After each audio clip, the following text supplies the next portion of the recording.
It's been a hot second. It's been a month, hasn't it? Just about. Or 3 weeks again. Yeah, close enough. Approaching a month. Yeah. Well, I think I went home and my I don't even remember why I went home 3 weeks ago. Your family, your loved ones. What was it? What was 3 weeks ago? I mean, I know I went home to my. Oh, I was watching my dog. That's what it was. It was my parents' anniversary, or at least they went out for it. Then, that's what it was. At least I think that's what it was. They claim that's what it was for. I mean, kind of hard to lie about an anniversary. It happens the same time every year. I don't remember when theirs is. I'm not married to them. They're your mother and father. Yeah, I know their birthdays. I don't remember when I got married. I wasn't even invited. Why would I remember it? Went to their wedding. Yeah. I was 17 years old. And then 2 weekends ago was Pratique's, and last weekend was Labor Day. Mm-hmm. Now just a busy weekends in a row. Yeah, this weekend was super busy too. I am ready next weekend. Thursday night, I'm popping a ZQL. Right? And I'm gonna sleep my heart out. After we're done hanging out on Thursday. Then Friday, next weekend is National Dig a Hole in Your Backyard Day.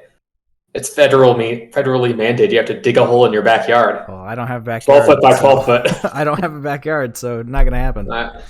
Behind my house is a road, and I don't think that'd fly. That's going to take the whole weekend, and you're going to have to break that apart before you start digging. And then Friday, we're doing a one-shot Scooby-Doo D&D, which originally we were going to make characters, and I think Liam might have changed his mind on that when I said I wanted to be Old Man Jenkins. So I could do my old man voice for the entire time. And then he instantly, actually, you know what? I'm going to make the characters. I still hope I can be Old Man Jenkins. You're not going to, your characters aren't just the Mystery Inc. Well, we have too many is the issue. So how many do you have in your party? 7. We'll have 7 people. Oh, that's easy. Velma, Daphne, we're not having Jackie, Freddy, Scooby. No Scrappy. The Harlem Globetrotters. You're right. We are going to have the Harlem Globetrotters. And Batman and Robin can also count as one. Yeah. Harlem Globetrotters were such an integral part of that show. Why were they in it so much? I don't bite the hand that feeds. Yeah, honestly. I can say no to a good thing. And then I'm trying to think of other famous characters. The Hex Girls, I remember them. That was from the Hex Girls in the movies. Yes. Yeah. John Cena was in one of them, I think. That's that's really recent, though. Yeah, that's recent. I'm thinking back to like when I watched it when I was a kid. What about those ladies that turned to cats on the Zombie Island one? I don't remember Zombie Island. I'm not sure I ever saw that one. Oh, Zombie Island's the objectively best one. I'm pretty sure the one with the Hex Girls is the best one. It's a close second. That one came out it was like the next one, I think. But Zombie Island is choice.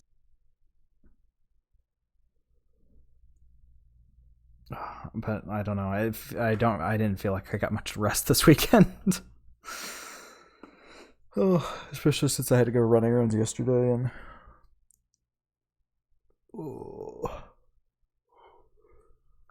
could I have just a week off? That'd be nice. Actually, you know what? I'll just retire. That sounds good to me. You finally saved up enough. Yeah. All this podcast money. All that podcast. It's a nice nest egg. I've been fleecing you this whole time. Technically, we're both millionaires, except I've taken your share. Oh, well. I didn't notice you bought a couple new cars. I thought it was a little odd. I streamed to the Audio Shop channel, and no one actually subscribes to that one, but I shadow stream to a second channel where we're the most subscribed to channel on Twitch. That's Missing 1 week equals $250,000 of lost profits. 8 people lost their jobs because we decided to take Labor Day off. Yep. Actually, none of this is off the cuff. I have a team of about 5 writers that write all my jokes for me. The Scooby-Doo scenario isn't even going to happen. You just want to have something to talk about. They think that the kids like D&D these days, and it's seen as relatable. Yeah, what's more relatable than Scooby-Doo? Well, I mean, come on, Cooper. It's Scooby-Doo. Gen Z loves them. Does Gen Z not love Scooby-Doo? I feel like it's not as like it's not exactly like the most up to date property. That's a fair point. But come on, the really early days Hanna-Barbera Scooby-Doo, when it was made on a budget of $5. Yeah, those tweens love Snagglepuss, huh? Oh boy, up we exit stage left again. I every time I think about how cheaply made the first Scooby-Doo was, I think back to when they were having a day at the beach, and it was like the middle of night because they didn't want to redraw the background for later scenes. Oh, it's so good. Hey, look, they stretched those 8 frames of animation into full seasons. Damn it. Well, I was reading the other day that the reason most Hanna-Barbera characters have a collar, even though they shouldn't, like Yogi Bear or people like that, is because when they cut out having to draw the neck for doing like head animations and stuff like that, they cut the number of frames they had to do from, I think it was like 8,000 to 2,000. So it's just a ridiculous amount of cost savings. Should we go back and watch any episode of the Flintstones? I love when they turn their head; it just flips instantly. yeah. You'll notice the torsos aren't doing as much movement as the heads are. Yeah, well, that's exactly why they save so many frames. Is because whenever they have head movement, they would never move the body. So technically, they just draw the body once and then draw the head and swap it out. And no one even noticed. That's why when the Flintstones run too, they don't move. It's their legs and their head bobs, and their bodies just kind of stock still. They don't move their arms. That's just how they walked around in the modern Stone Age family times. Yeah. And then you cut to the opposite end of the spectrum with Don Bluth. The fucking head waggle while talking. The most complicated thing to hand animate. Oh, that's why we got CGI nowadays. I miss the hand-drawn animation. I understand it's dead. It's not something that's easy to do. It takes a lot of time. It takes a lot of money. But God, the fucking like the new Rugrats, the felt grats. God, they look awful. You know what I'm talking about, right? I saw the trailer. They look like they're made out of felt. It's called an aesthetic, Sam. Yeah, I like the aesthetic of the horrible animation. Their character designs terrified me. Oh man, I don't know why I like it so much. Like now I'll listen to stuff online and so many people rag on the Rugrats like, man, it was so ugly. I'm like, what are you talking about? It's great. I mean, it is ugly, but it's wonderful. It's definitely ugly. Yeah. Especially the intro with Tommy like flapping his lips trying to grab the bottle right at the start. It's terrifying. Oh, it's so nostalgic though. And it's got so much character. It's so dense. There's so much going on. Grandpa. Get with it. I know. No one's animated anything since Princess and the Frog. It's been dead for 80 years. Was Princess and the Frog was hand in? Oh yeah, it was, of course. No, yeah, it was. I guess that was probably one of the last big hand-animated films. When did Princess and the Frog come out? Because in my mind, I still see that as new, and it's definitely 2008. Oh my god! Sam looks down at his hand as his flesh peels from his bones. It's like that last scene in the Raiders of the Lost Ark. No, it's the fucking last scene from Saving Private Ryan. No, you just turned into old man Matt Damon. Yeah, when he ages. It's been 84 years. I mean, I was a kid then, so I still haven't seen it, though. I hear it's pretty good. It's only been 13 years. She still got time. Honestly, I did not realize it had been. I thought it was like 5 years, maybe. No. 13 years. Has there been any hand animated films since then? I wonder. Like major releases? Yeah. I'm sure there's been some. I'm just looking the last 10 years. Everything's up. Was Norm of the North hand animated? No, God, no, Cooper. The only way they could make something that awful was with CGI. I mean, as much as I love hand animated, like some of the crazy stuff that they do now, like Zootopia with all the fur simulation, and like that's good. The other thing that I love even more than hand animation is stop motion. Animation. And stop motion somehow is still around past the end of yes. I would not have bet that stop motion now lasted hand animation, but hey, here we are. They're making another stop motion Chicken Run. Like, what the heck? How is it still a thing? It takes so much time. Just the first one was the film of a generation. Yeah. Now TV shows. They turned Mel Brooks into a chicken. That's hilarious. Well, I don't think he's going to be in this one for some reason.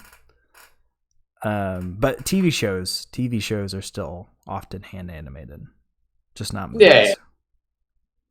That's kind of where it's gone. See, Scooby-Doo was ahead of its time. Well, no. I mean, TV shows have often been hand animated. They weren't using CGI, which is an extremely much more expensive procedure. Maybe that's what CGI looked like back in the 1950s. Scooby-Doo. Yeah. Very early. Oh man, you should probably get started. We should do, maybe this should just be a movie episode. We just talk about movies. Just talk about movies and Scooby-Doo. Yeah. I actually just picked up, I went to the game store to look for an Atelier game for Matt while I was out and about the other day. And they had clearance on a shit ton of movies. So it was $1 for each movie and a DVD. And they had The Lord of the Rings. Good. All 3 of them. So I was like, oh, well, okay, yeah, I guess I'm getting Lord of the Rings for $3 because I don't have it. They're not extended edition, I don't think. But then why bother? I mean, it was $3. That's why I bothered. Okay, I guess. I didn't have not exactly out too much. And they also finally had Interstellar, which I look for every time I go. And this is the first time I've seen it, so I bought it. It was like the first time? $2.50. I feel like it's a pretty common movie. Well, not at these places anyway. I look for it whenever I go to the game store or to the half-price books, and they've never had it. So, oh man, that was a long intro. We should probably sorry, I'm really rambling. After saying, "Oh, I'm so tired," and I talk for 15 minutes straight. Well, hello everyone, and welcome back to the Audio Shop podcast. It's been a little bit, just a couple seconds, yeah, a couple minutes maybe. Well, you know what they say, life gets in the way, and we lost $750,000 of profits from missing 3 weeks. No, that's very much not true. As looking at it right now, currently we have 2 viewers. And one of them is me pulling it up on my second monitor to make sure everything's running okay. So we've got 1 viewer, and that might be Cooper. It is me. It's Cooper. So we're talking to nobody right now. But this week we are discussing Graceland by Paul Simon. I believe this was a suggestion box one. It was a suggestion box. And it was the oldest one. Or no, it's the top one in suggestion box. 2 years ago by Liam. So, hey. No, we didn't get to it eventually. We got there eventually. But yeah, if you want to put something in that suggestion box, we might listen to it eventually. Yes. I can tell you right now, the second most rated one is the Top Gun soundtrack. We're not going to do that. No soundtracks. Or the Tropico soundtrack. No, sorry. It's just there's often it's an hour and a half worth of music most of the time, and they're like weird snippets or like not and full it's not songs. Meant to be listened to. A soundtrack has a different function. Yeah, proper album. Yeah, like one of the things I listen to quite a lot is the Interstellar soundtrack, but we haven't reviewed it because it's like an hour and a half, and it doesn't make any sense. So, but no, this was a fan suggestion. So, thank you for that. And we're reviewing Graceland by Paul Simon. Cooper, is this the Simon of Simon and Garfunkel? This is the Simon of Simon and Garfunkel. The Simon of Simon and Garfunkel. Not the Garfunkel of Simon and Garfunkel. That would be Garfunkel Simon. No, he's Paul Simon. I'm assuming most people are familiar with Simon and Garfunkel. Sound of Silence, at least. Born in 1941, American musician, singer, songwriter. His musical career has spanned over 6 decades, and he is widely regarded as one of the great American songwriters. In your veins of like your Bob Dylan's. Oh yes, he's definitely a good songwriter, just not good at singing them. Bob Dylan. Yeah. Hey, boy, howdy, he tries. He is Simon of Simon and Garfunkel. They formed their duo back in 1956. Have some pretty famous songs coming out of the 60s. Sound of Silence, Mrs. Robinson, Bridge Over Troubled Waters. These guys had some hot hits. And then after they split in 1970, Simon went on to have a pretty illustrious solo career as well.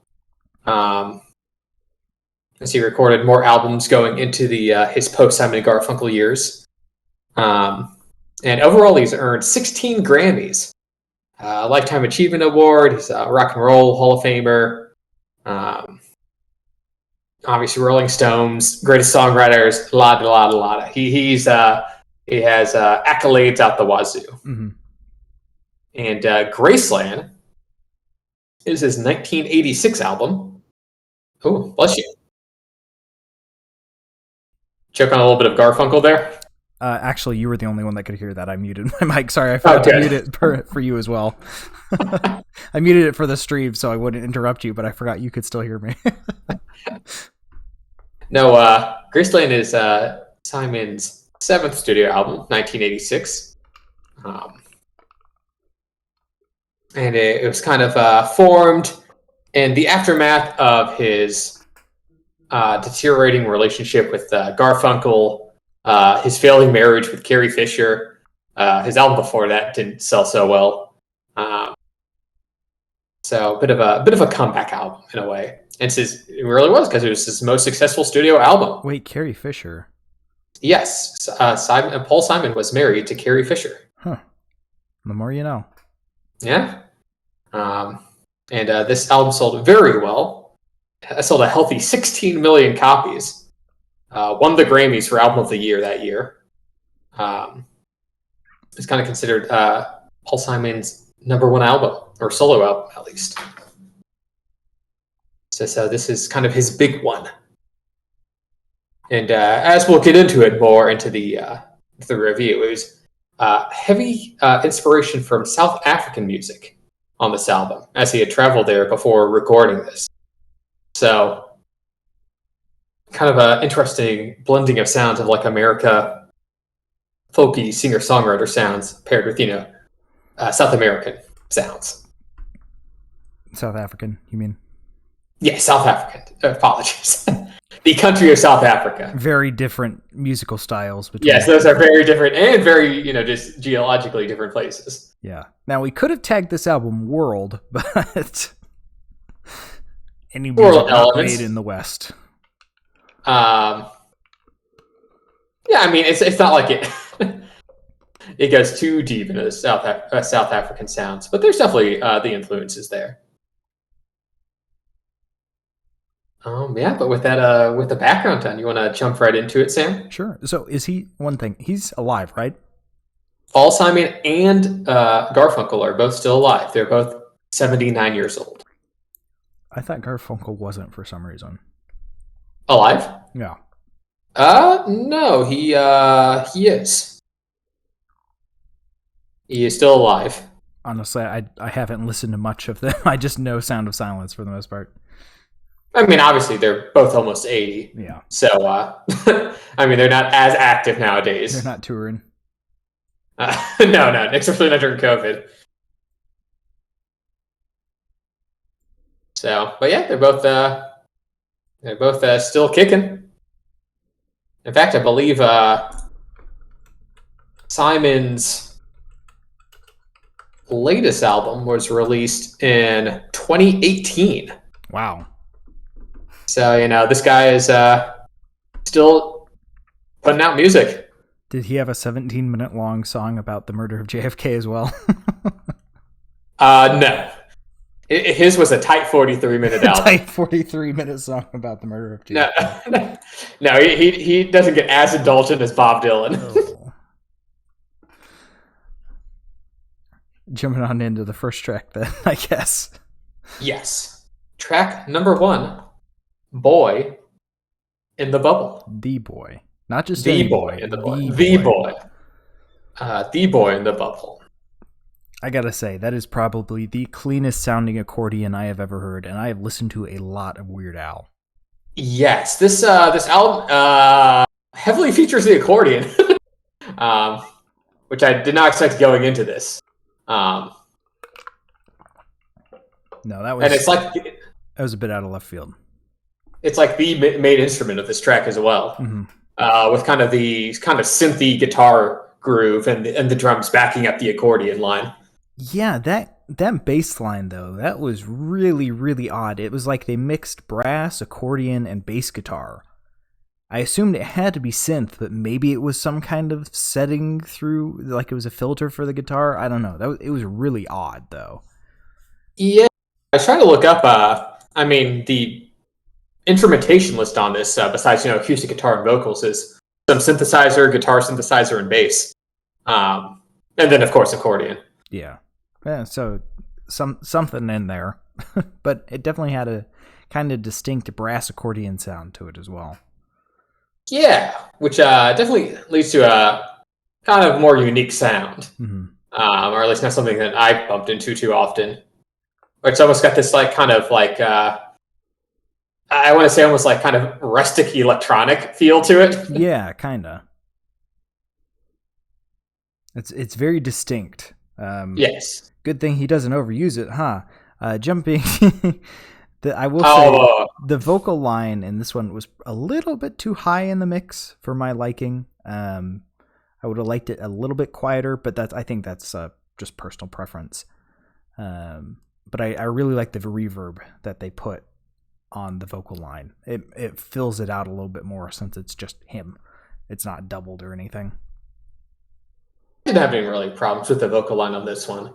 I'm not going to say throughout this entire album, like, Paul Simon's an amazing singer.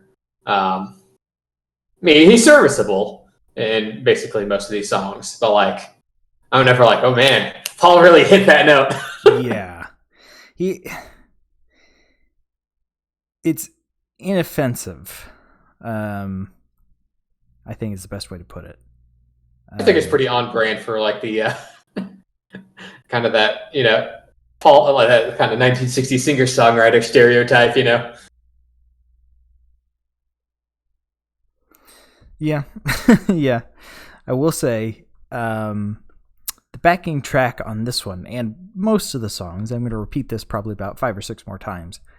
Pretty short loop on that. It starts wearing thin about minute 4 for me. But thankfully it fades shortly thereafter, because it's like probably 4 or 5 bars of music, and then it just loops, and there's no additions. It just is static. It's a little more static than some songs. I do appreciate how it's kind of got that offbeat energy. That kind of carries it through. Yeah.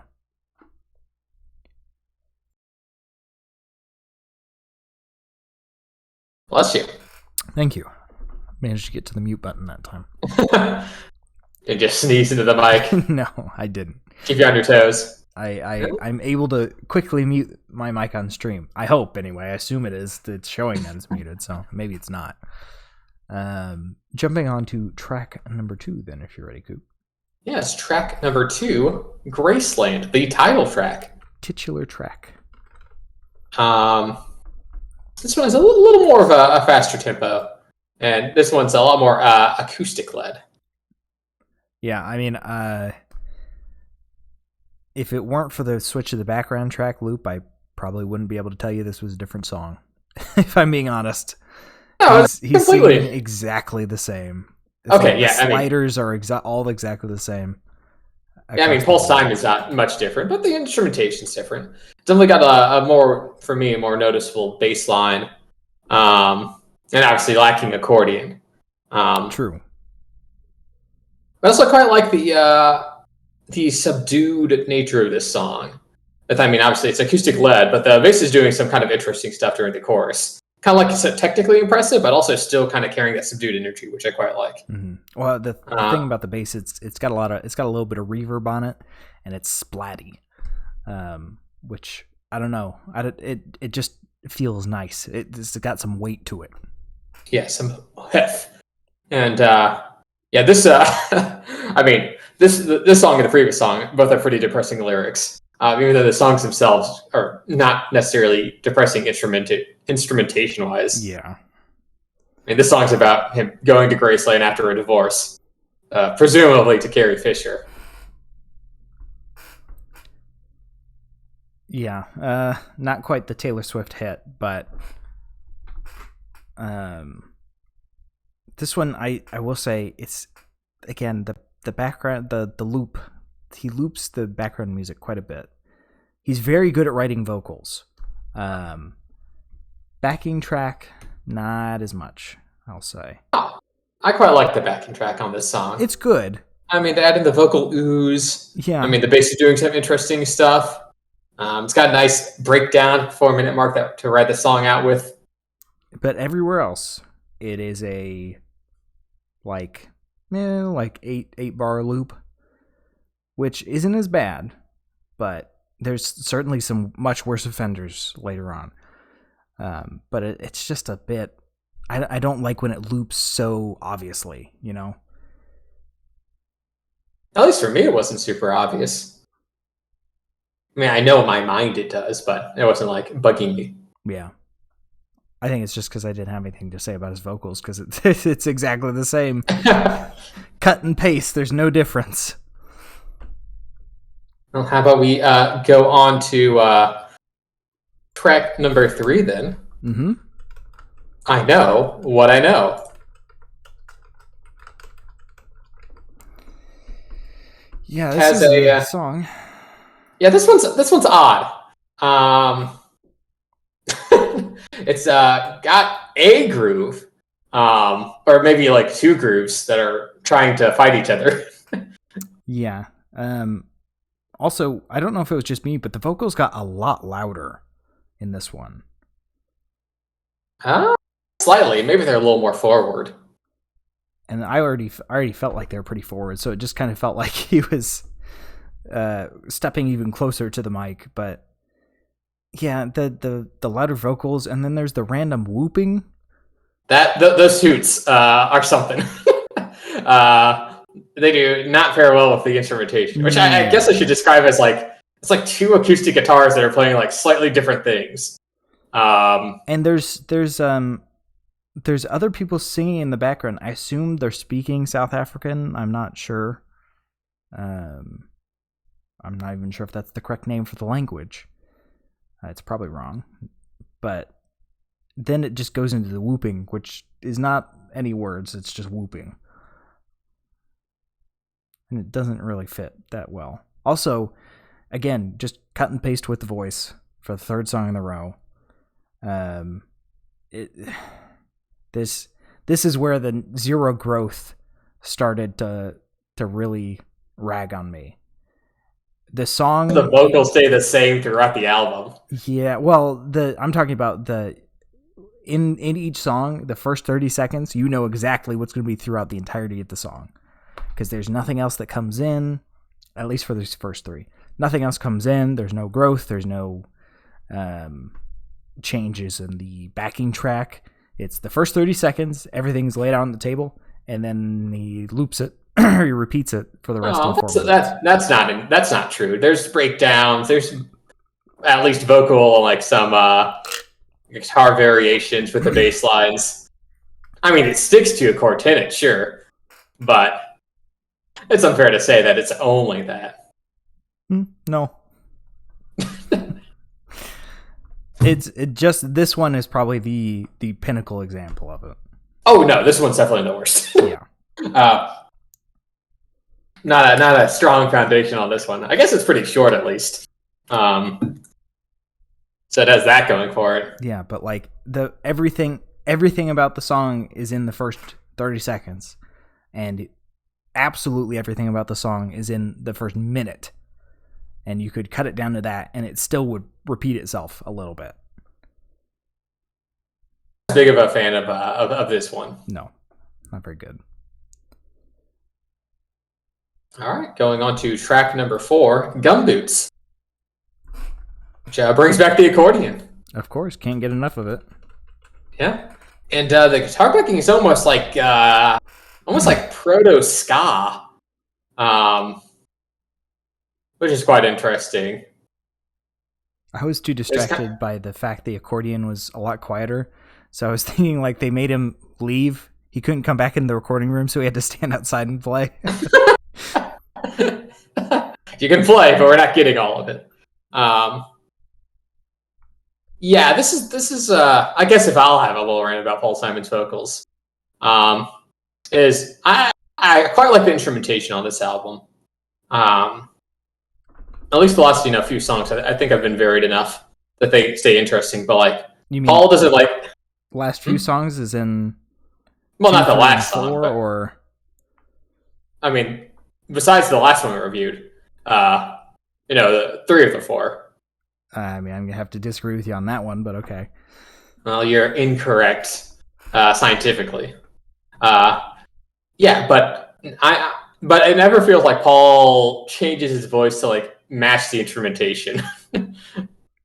Like he's saying all these, and then like the instrumentation happens, but they're not really in fuego. You know what I mean? Yeah. Like Paul isn't the rock that is unchanging in terms of vocalization. Yeah, especially how high in the mix he is at all times.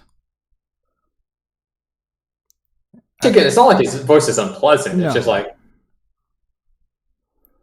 It's just after listening to 4 songs in a row, you realize that, oh, this album was not meant to be listened to as an album experience. Well, I would disagree on that.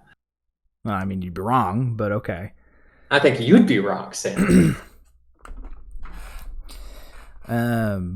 But yeah, I don't know. This, I will say, I really like the sax solo that breaks up the 2 whole bars of accordion that they loop. Yeah, no, the sax is pretty nice when it comes in. Instrumentation change, no? It's a fun little energetic ditty. I mean, it's the shortest one. Did you catch how like the song just kind of ends? Yeah, they accidentally ended it while he was trying to keep singing. It's like he was starting a lyric and then it starts to end. It's like it's fading out, and he's singing a new bar. Yeah, I just thought that was funny. Yeah. All right, we're ending the song now, Simon. just fade out. Just fade out. Jumping turn the lights. Oh, sorry. Go ahead. Jumping to track number 5, "Diamonds on the Soles of Her Shoes," featuring guest vocals from the South African male choir group Ladysmith Mac Bambazo, or Mambazo. Honestly, the best part of the song. Yes, I quite like it. It's the first like minute or so is just purely a cappella. With obviously the Ladysmith choir singing, and Paul Simon's vocals actually kind of fitting with their kind of a cappella stylings. Yeah, I will say I grew to hate a cappella during the acapella wars of the late 2000s. We lost many lives. God, it was every single freaking song. And there were so many. What is it? Glee. There was a show that was made about acapella. Glee. And it was, God, it's awful. 2 Pitch Perfects. Actually, like 3 Pitch Perfects, I think. God, it was cool at the start, but then it just got milked so dry. But this was a breath of fresh air. I was like, oh, this is what was good about acapella. I still can't listen to a Katy Perry song without crying. Baby, you're a firework. Very, very beautiful. Yes. And it also goes into the song, because it's not just the acapella section. That's like the first minute. Then it kind of goes into... yes. It is, I believe, the longest song in the album. I think you're right. Yes, it is. But I think it earns that runtime. Yeah. Honestly. Because obviously, the first minute and a half is all acapella, which is like its own little section. And then it goes into the song proper, so it has the build-up. Paul Simon comes in with his vocals. It's got a very relaxed demeanor. It's a good beat with the bass and percussion in the background. And it even brings in the sax again, or at least some brass. Sorry, what did you just call it? Brass? No, the one before that. Acapella, I think I said the word. No, I think you said sax again. Huh?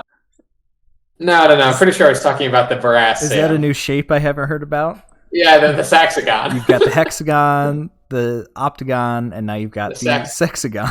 the grooviest of the shapes. And also quite like that the a cappella choir comes back at the end of the song. Mm-hmm. Helps kind of the song to come full circle, so to speak. Yeah, this one I got really confused because I couldn't remember if any previous songs had any percussion whatsoever. My gut says they didn't. They did. There's something about this percussion that was just, it was really nice. It just really drew your attention in. And I think it really carried this song for how long it was. The percussion was just constantly evolving and changing underneath. I thought that was a really good touch. So, though it kept kind of a lighter sensibility to it. Yeah. The song never gets too heavy. No. And like you said, the sax does come in for a solo, but it doesn't stay around, so it doesn't count as percussion. The instrument has to come in and stay for it to be percussion. But it's nice to have it.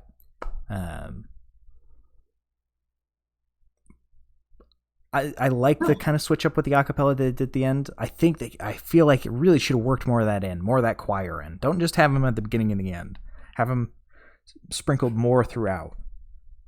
It could have been sprinkled, I guess, a little more liberally. Yeah, it was. But at the same time, there a little bit, but just not like you can't start and end the song with acapella so strong and not have much of it in the middle. Like we've heard enough of your voice. Get in the background. Let them sing. But I do appreciate that they end the song off on it at least. Yeah, absolutely.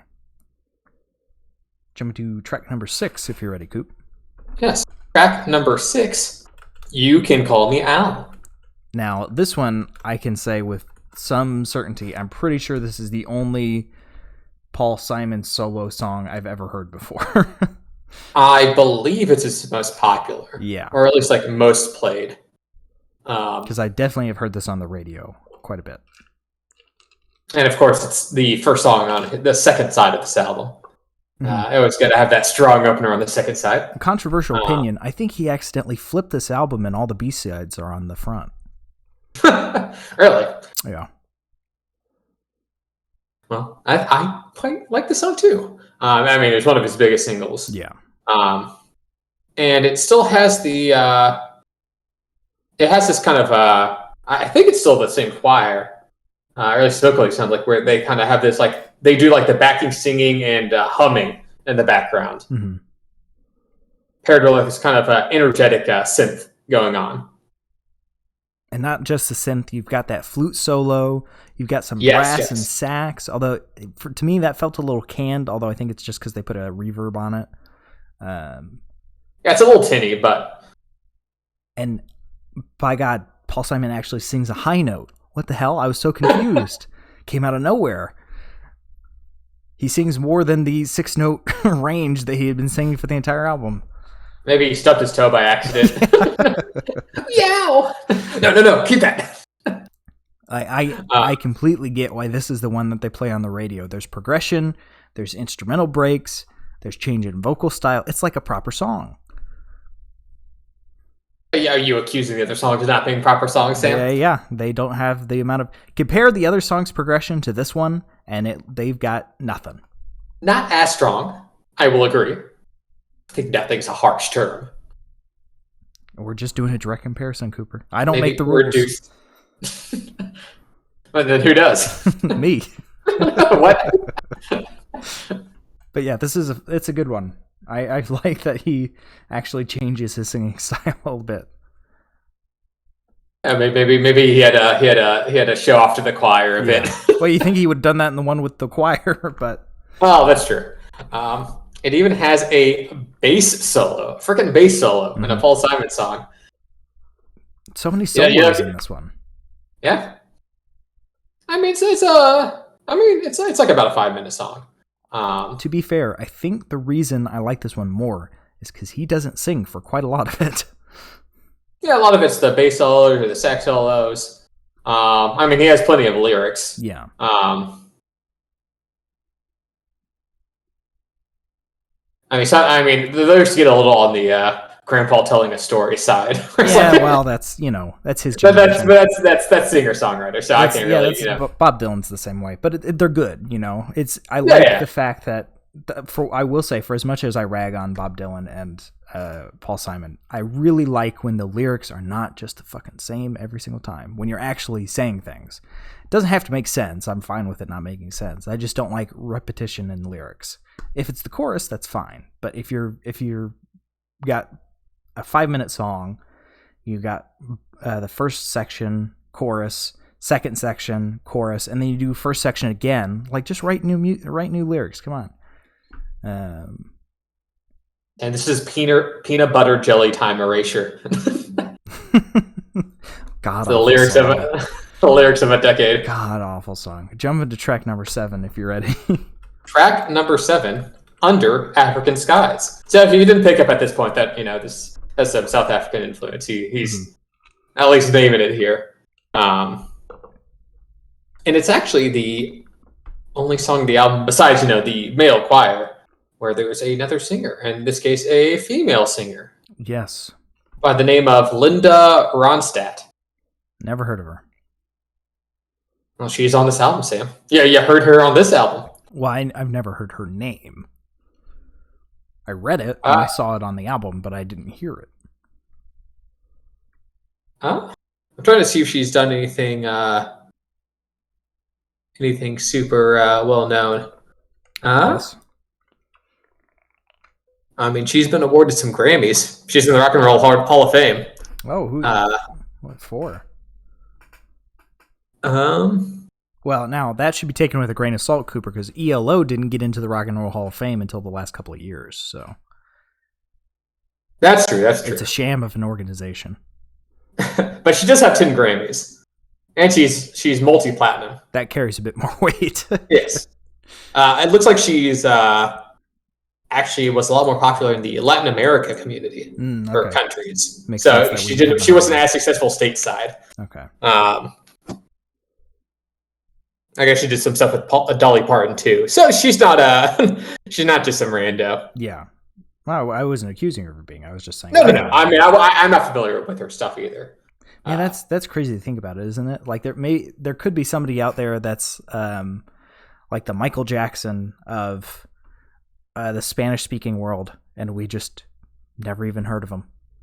Yeah, I mean, you can have people like Latin America or like like China, and big artists over there that just don't translate across the states and vice versa. Mm-hmm. You have to have some real star power to like become worldwide. Yeah. Like Mr. Worldwide, Pitbull. I don't think Cooper. I can't even remember a Pitbull song I've ever heard. Sam, his name's Mr. Worldwide. Come on. I only know who Pitbull is from the memes. I'm fairly certain. Oh, he did Slim Shady, didn't he? Or no, that was Eminem. That's Eminem. That's that's a rough one, Sam. I don't listen to a lot of that kind of music. Pitbull and Eminem are very not similar types of music. Yeah, that was a sweeping statement. You know I don't listen to rap or whatever the heck Pitbull is. Music of our generation. Let's talk about the song. Fair enough. Talk about Pitbull. I want to talk about Pitbull some more. I want pictures of Pitbull. No. Linda Ronstadt. Throughout the song, she's kind of singing in unison with Paul Simon. Mm-hmm. So there's some nice vocalization there. I mean, Paul's not like bringing anything different in terms of that, but having Linda paired with her kind of sweeter, higher lyrics, vocalization is quite nice. Yeah, I would have liked her a bit louder even because she was they were duetting, but he was still very much the dominant voice there. Which I wouldn't have minded if she broke off at like a certain sections at least. A little bit, maybe just a little bit of her just singing, since you have your entire own fucking album, Paul. Give her a chance to, the one song she's on, have a little bit of solo time, or at least have equal volume. But we can't change that now. But it's a very nice change of pace. It's nice to have the guest vocalist. Mm-hmm.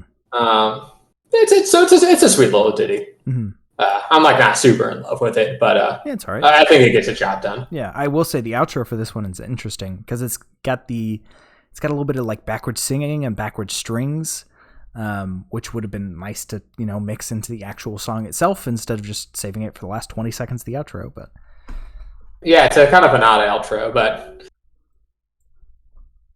that's the way it is. We can go on to track number 8, Homeless, which is a purely a cappella song. Oh, yes, and this is just the Ladysmiths. And Paul Simon isn't front and center.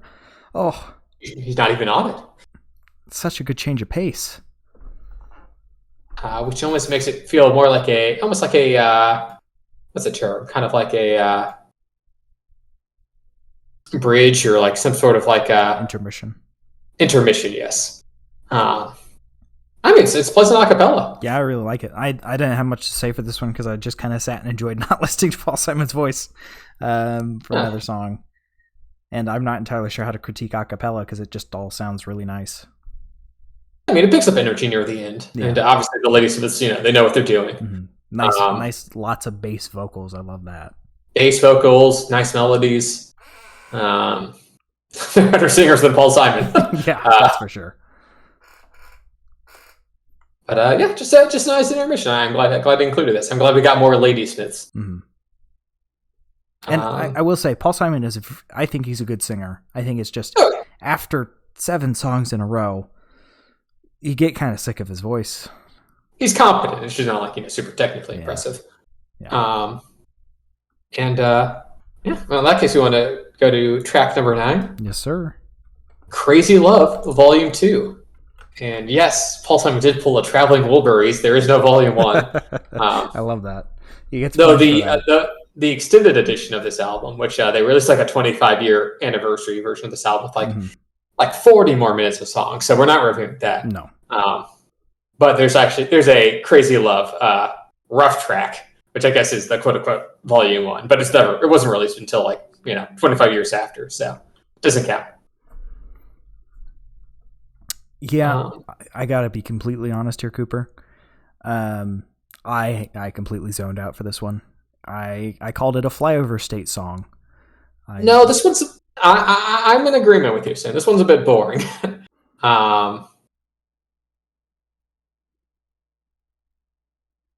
Song ended, and then I realized I hadn't written anything down. I was like, oh, okay, I guess I didn't have any thoughts. Yes, it's very sleepy. This is a definite B-side. Yeah. Like in every definition of the term, right? It's like, oh yeah, that's a song that takes up time on the album. Yeah. Not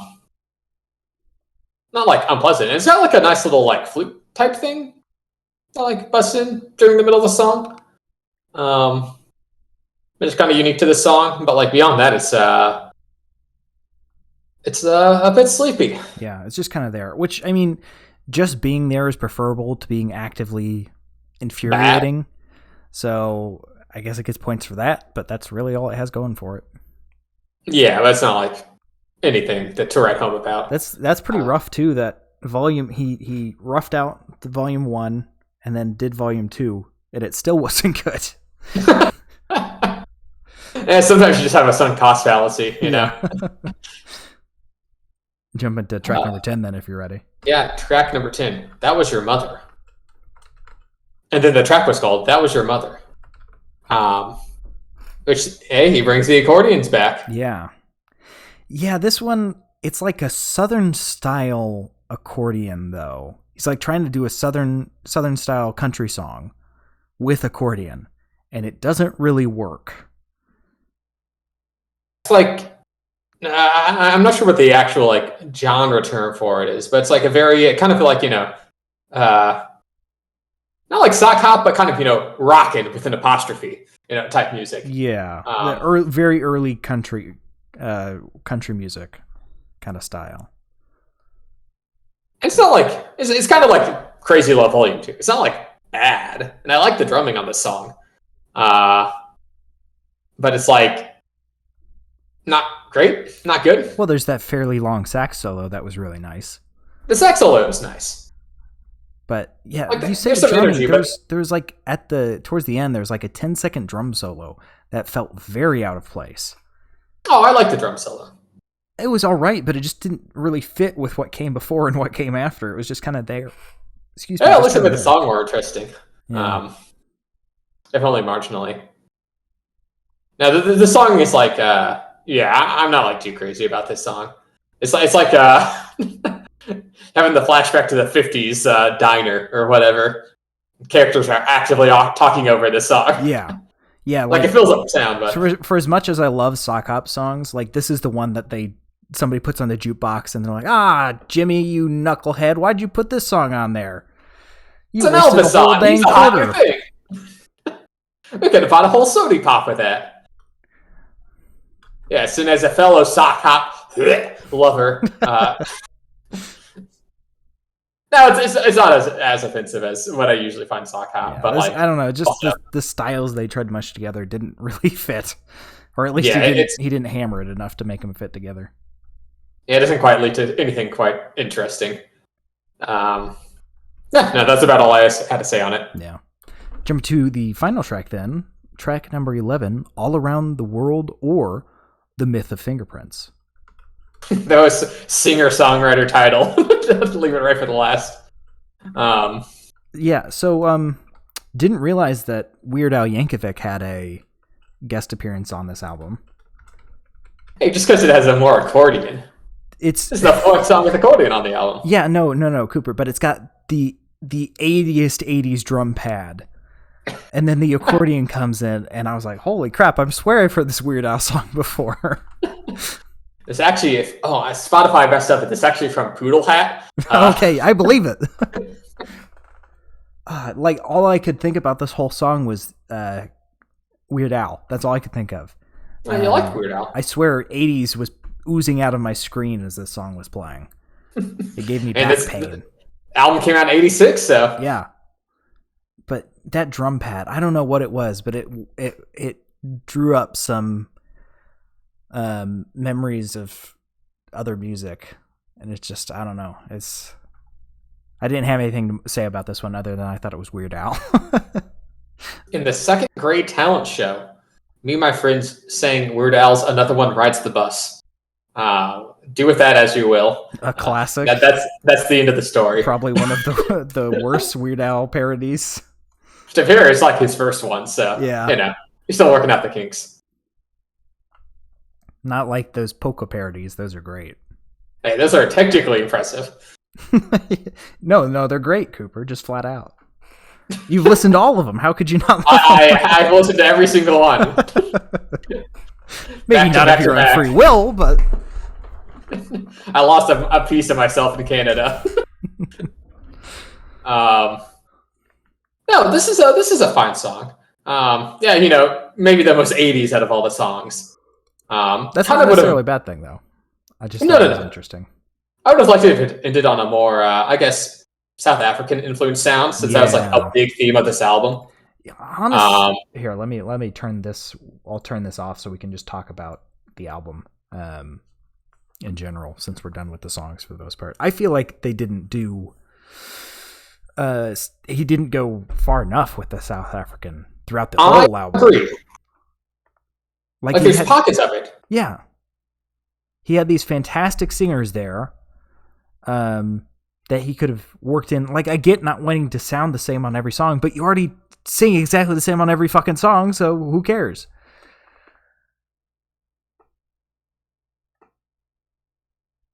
I mean, I appreciate the fact that, South African sound and like music is like, is not currently heavily represented in, American music. No. And I imagine more so during the 80s.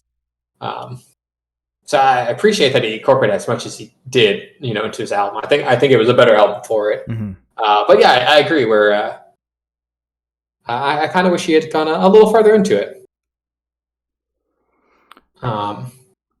Didn't lean on that heavily enough. Actually, there is some controversy over the fact that he used so much South African music or sound in this album. So much. It feels like he didn't use hardly any. Yeah, because this is, of course, taking place in the 80s. And South Africa did not lift the apartheid till, like the mid-90s, early 90s? Oh, right. So the United Nations had actually imposed a cultural boycott on the apartheid, or on South Africa,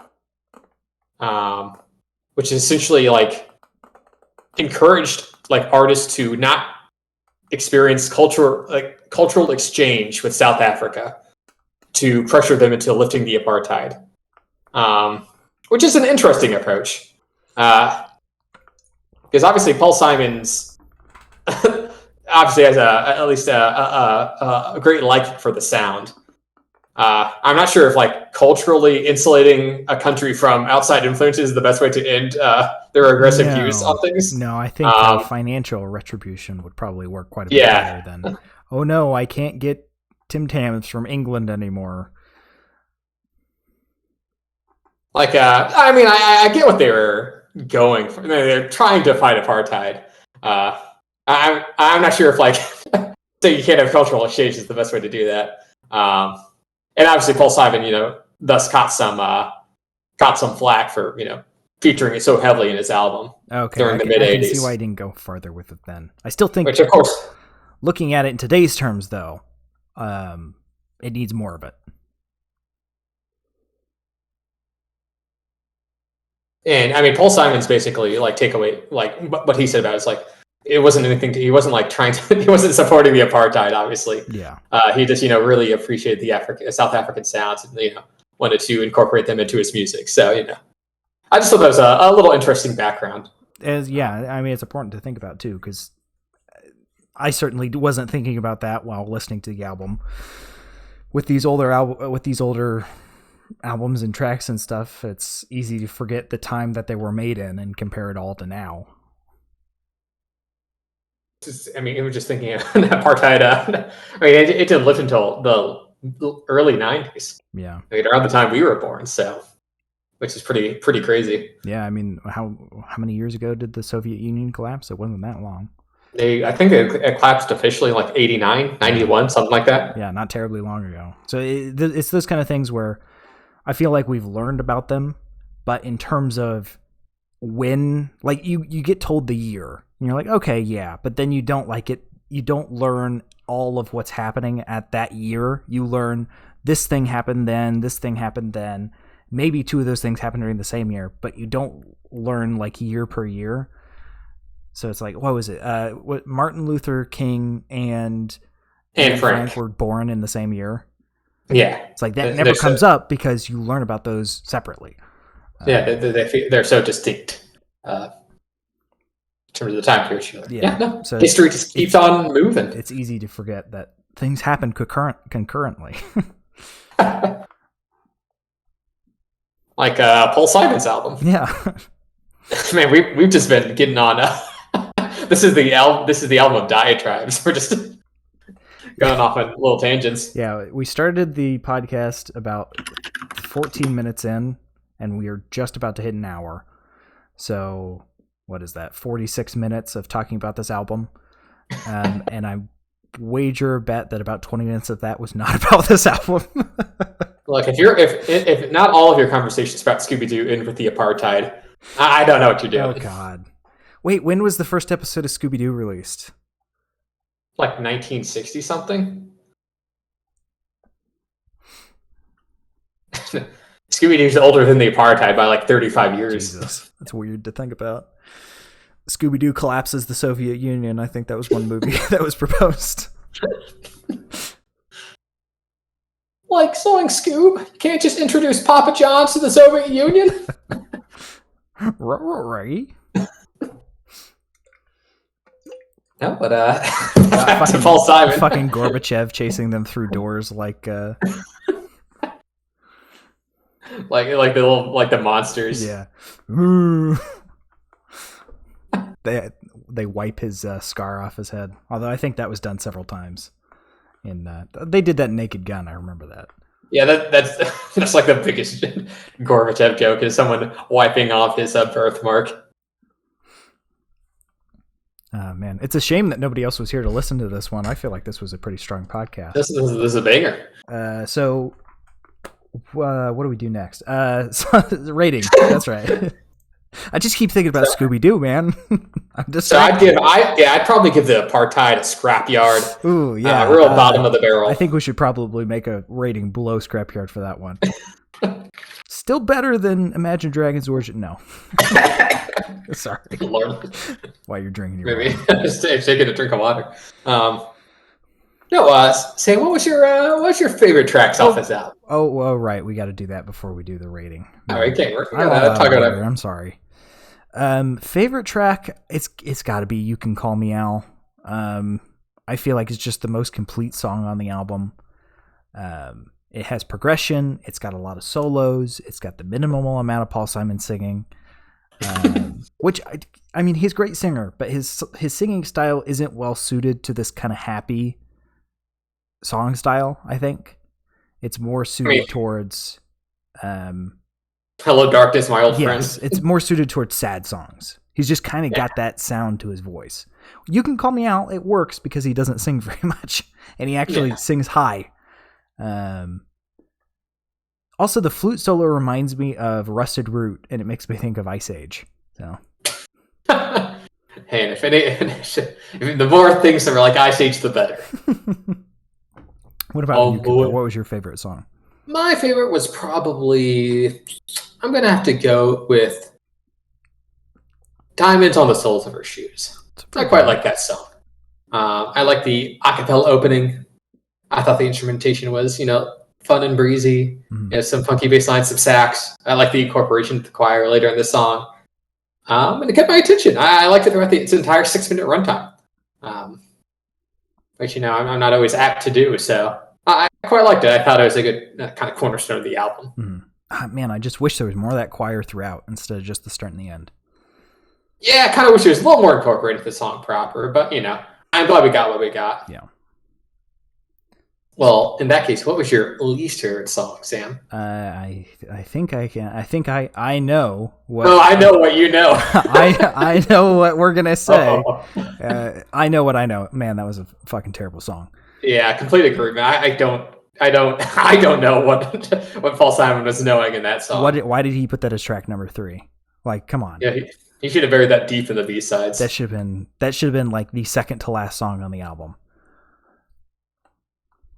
Yeah, the weird acoustic, like competing acoustic guitars and like that, those vocal like hoots and like whatever's going on in the background did not mesh well. And he mixed his vocal line even higher than it already was, and there's just no song progression whatsoever. It's just flat for the entire runtime. Yeah, not my favorite. So, now we're to the rating. Oh, that's the wrong thing. Now we're to the rating system text. I can't remember who did it last time.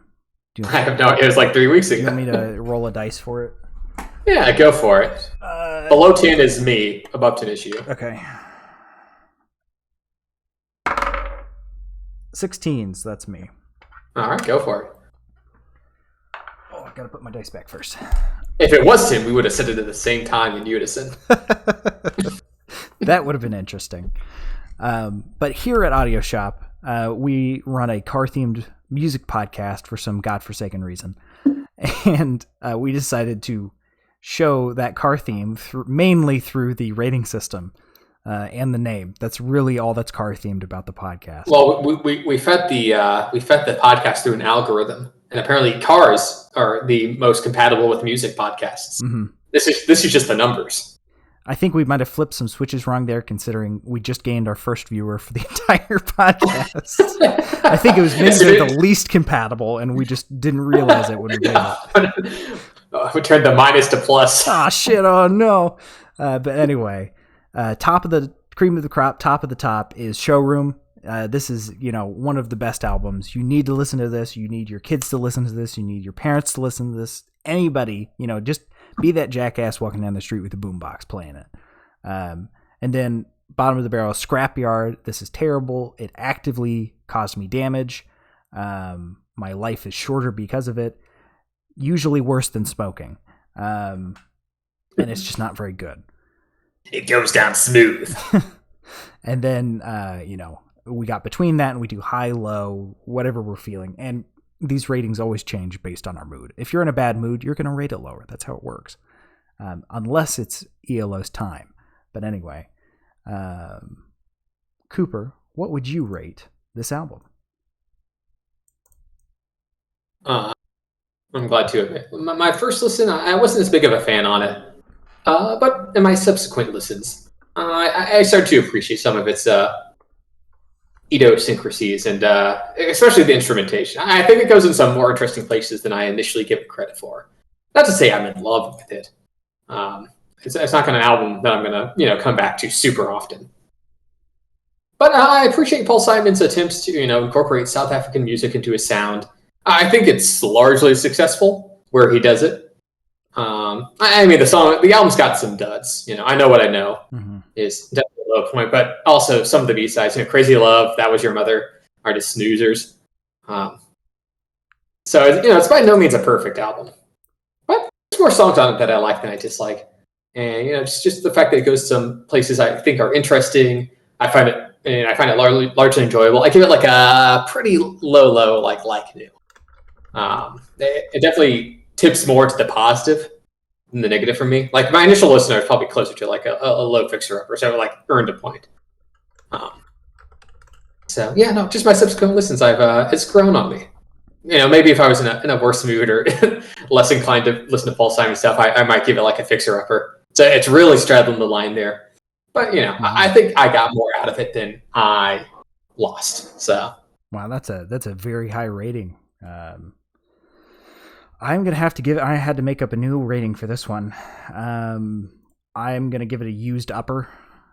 It is so firmly on the line between fixer upper and used rental that I can't figure out which way it goes. And I feel like calling it a low fixer upper is too generous. So I need to straddle that line. Change mine to a new fixer. Okay.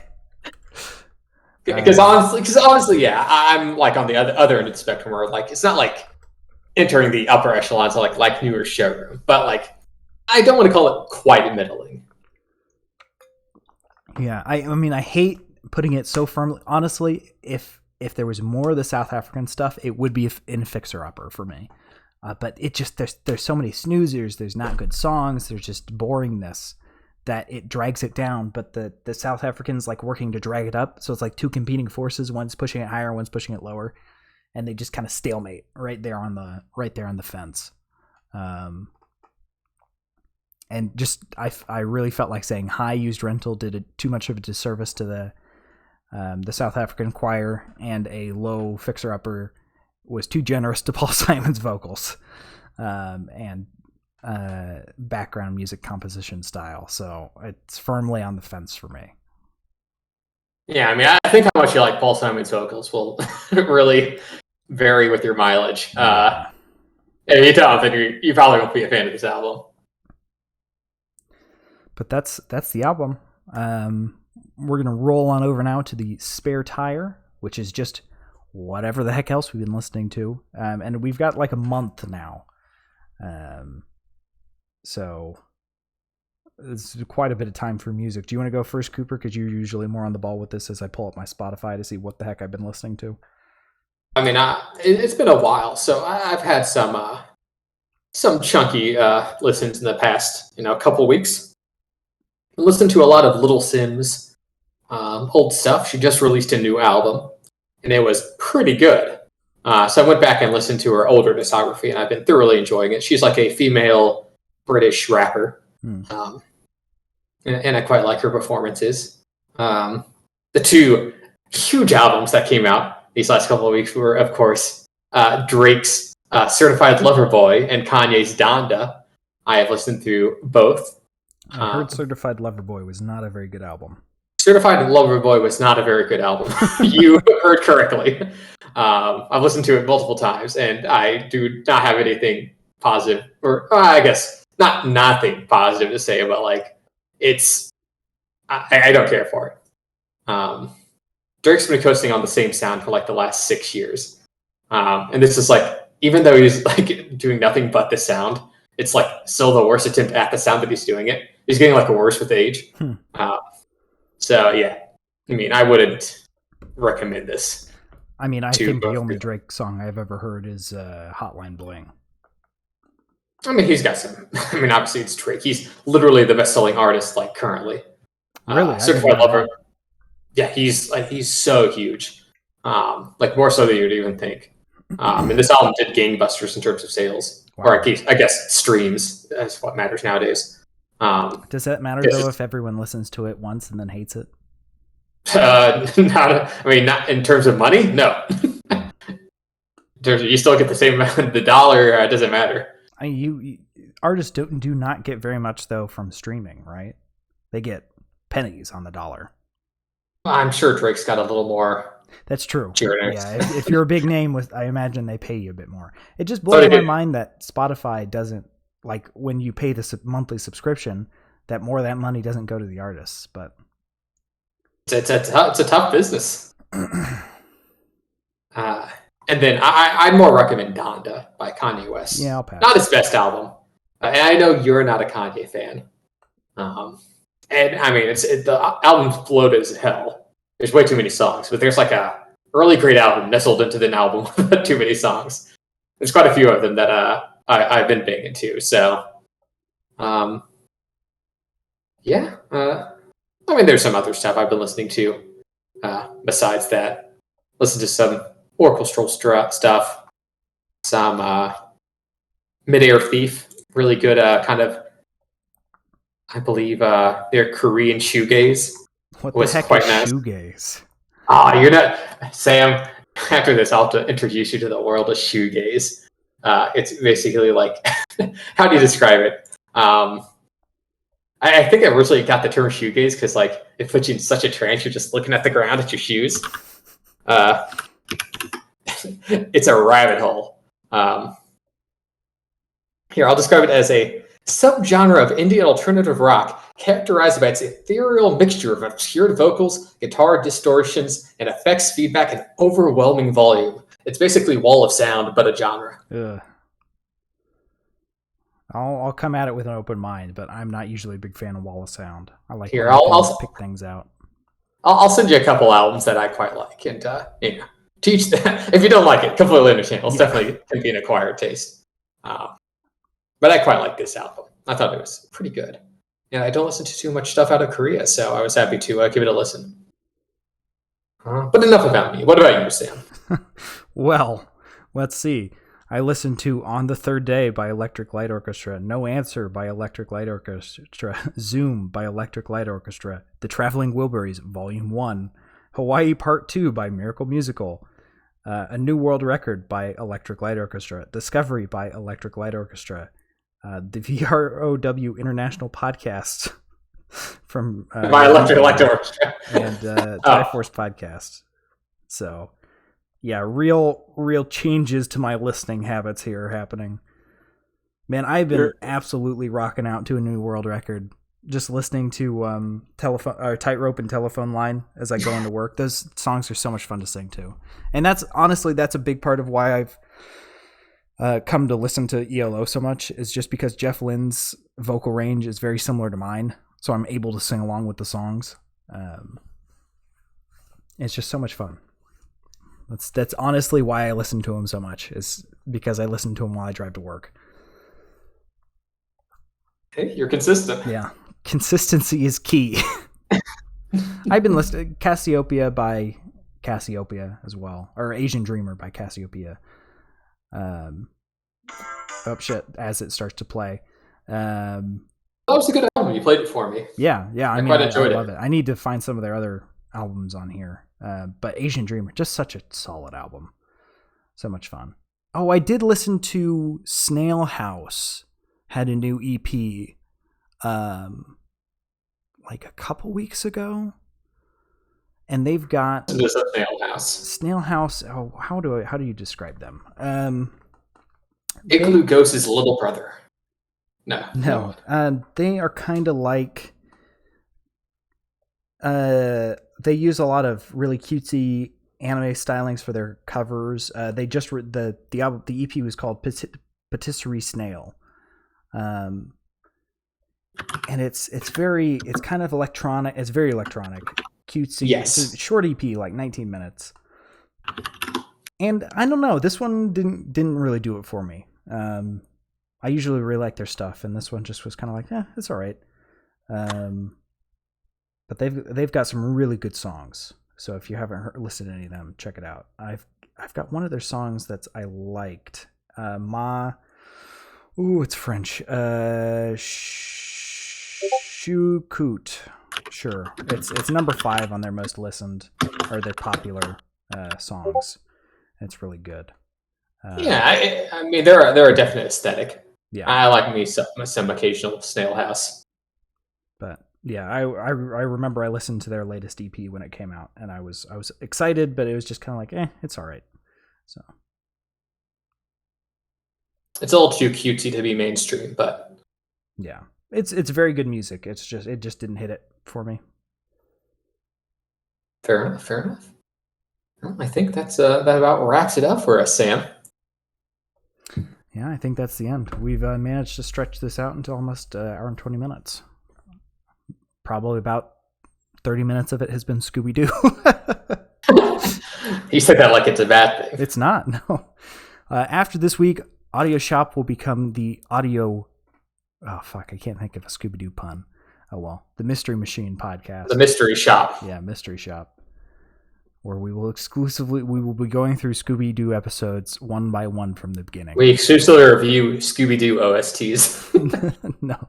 I was thinking we watch each episode and review each episode. Oh, goodness. How long would that take? Quite a while. I think that would be actually kind of fun, though. That would be pretty fun. Like, because I know you can't... There's the workaround where people do where they, instead of doing commentary over a movie or a TV show, they will watch that show and do the commentary and then say, hey, watch this, like start now, and you watch the show along with the commentary, so you can see what they're talking about at the same time as the things happening. I think that's a pretty cool concept. Yeah. Here, if this whole music podcast thing doesn't go anywhere, we got this in our back pocket. Actually, edit this out from the official release so no one else steals our idea. Yeah. As if we're going to end the podcast when it's just the two of us talking to ourselves here. And how many episodes have we done now where that's the case? Yeah, we're in the 60s. Yeah.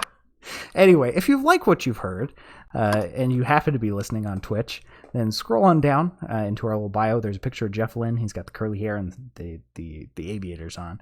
That'll take you to YouTube, where almost all of our past episodes are. I'm sorry, I lost the Supertramp video. I must have not uploaded it before it got deleted. Album too. If somebody out there happened to record the entire Supertramp podcast for some godforsaken reason, please let me know, because we do not have it anymore. So that is one episode that's been lost to time. The lost tape, if you will. Lost tape. And if you're listening on YouTube and you like what you hear, come on over to Twitch, as you've heard us mention several times. Nobody watches us here. So if you say something in chat, we're going to see it, because you will be the only one typing in chat. And then what about Twitter, Cooper? if you want to follow us on Twitter, follow us at AudioShop14. We'll let you know what we're listening to and what weeks we're listening to it. Because sometimes we'll just be gone for a month. Yeah. And sometimes it's very last minute as well. Like so, 3 weeks ago. So listen to that, and we'll keep you updated. Yeah. So how hard is it to change our handle to just Audio Shop? Is that even available? I don't know. Because I no longer have access to the Twitter, so I can't check. Wait, anyway, why do you not have access? Well, because you changed the password at some point and you never told me. Oh, I could tell you. I'm not keeping it a secret. You just never asked. I'm pretty sure I did, but I just think it hasn't come up recently. Anyway, let's end the episode. Thank you all so much for watching, and we will see you next time. Catch you later, Shoppies. See ya.